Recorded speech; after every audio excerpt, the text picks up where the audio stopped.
覺真攞命啊！只係講到咁嘅啫，老師。啱啦，就係咁啦，繼續講落去啦。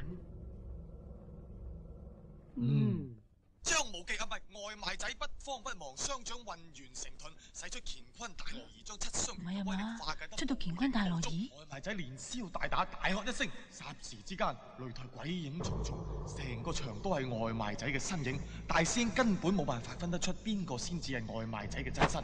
只見大師兄眉頭一皺，計上心頭，左腳揼地，大叫一聲：老師公大顯威靈！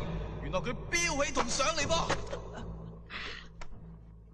仲有大師兄嬌喘一聲，倒咗外賣仔嘅懷裏。呢個時候，大師兄眼如微絲，濕潤嘅雙唇微微張開，口中噴出有如蘭花一樣嘅香氣。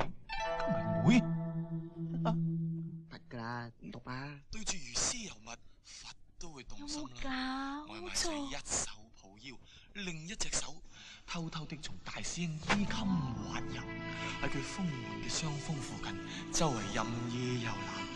而大師兄嘅欲火再也控制不住了。你個冚家你收聲！忍咗好耐㗎，你講咩啊？邊個兩粒的啊？邊兩粒的啊？大佬啊，我都唔想噶。咁你又唔喐，我又要講，咁啊好難做噶喎。你老母你點做炮術㗎？信唔信告你老母啊？佢鬧咩老母喺呢度啊？嚇！你個臭街啊！好嘈啦，當俾面。咁係啊嘛，佢老母喺度亂仲鬧唔係啊嘛？大家揾食啫嘛，你揾食我揾食啫，你咪咁樣。少佢啦，咩？同你計法啊？揸住我，第一個回合完。